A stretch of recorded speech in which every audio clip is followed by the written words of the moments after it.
Welcome to JC Stocks and Markets podcast for March 20th, 2026. I'm JC. I've been investing in the stock market for 40 plus years. Every other week I publish a new idea on YouTube regarding new stocks and ETF picks that I research. My intentions here with the podcast are to share my thoughts and opinions on some stock and ETF picks with an emphasis on dividend paying securities. I'm only trying to help us both make a buck.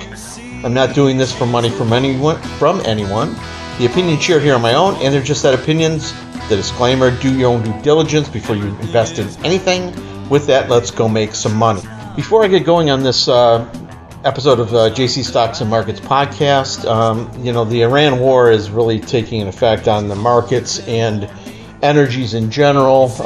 Use your risk tolerance, especially with the one I'm going to feature today, which is FLNG Limited. Basically, it's a liquid natural gas company that the symbol is FLNG, like I said, and basically they have 13 LNG carriers in operation. It's incorporated 2006, based in Hamilton, Bermuda. Very small company. Well, at least it's small in terms of the employees, 9.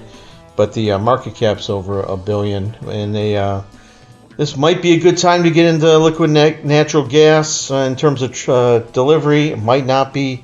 This is a kind of a risky one. You're going to have to want to do some real research as to where natural gas is going, as well as just the safety and security of liquid natural gas tankers.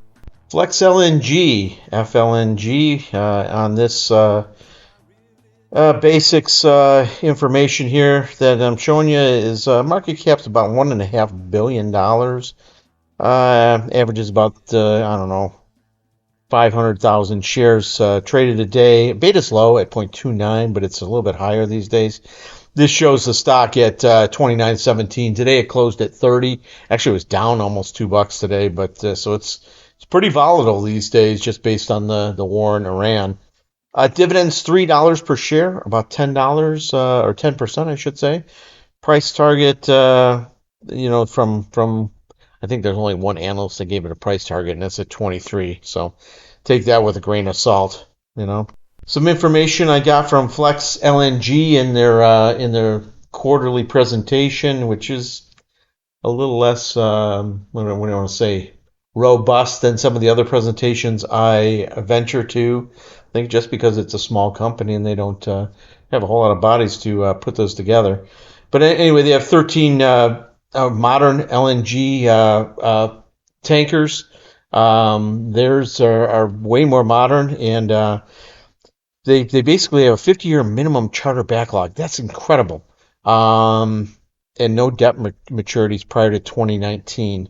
One of the things that's really neat about liquid LNG that I found out is that when they compress it, and they actually make the molecule smaller by almost freezing it down to like 150 degrees below 0 Fahrenheit. Pretty incredible process, and they keep it cold, and then they thaw it out, and when they get to the destination and fill the tanks full of the compressed natural gas. On this slide, I just want to show you the yearly income statements. Revenue seems to be, it goes up and down. Profit goes up and down. But the dividends per share are $3 per share. They're not covered by the earnings per share, but the free cash flow is usually pretty close, if not greater than the dividends. So that's really the key metric there. But they are a very profitable company. That's kind of what I wanted to show with this slide.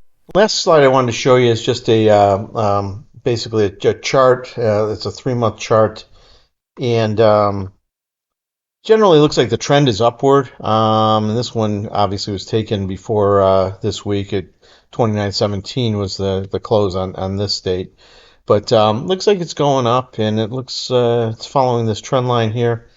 Again, be careful with natural gas. It's a commodity. It fluctuates quite rapidly, especially, like I say, when this Iran thing ends. We'll see where that leaves the world supply of natural gas, and that may tell the story here.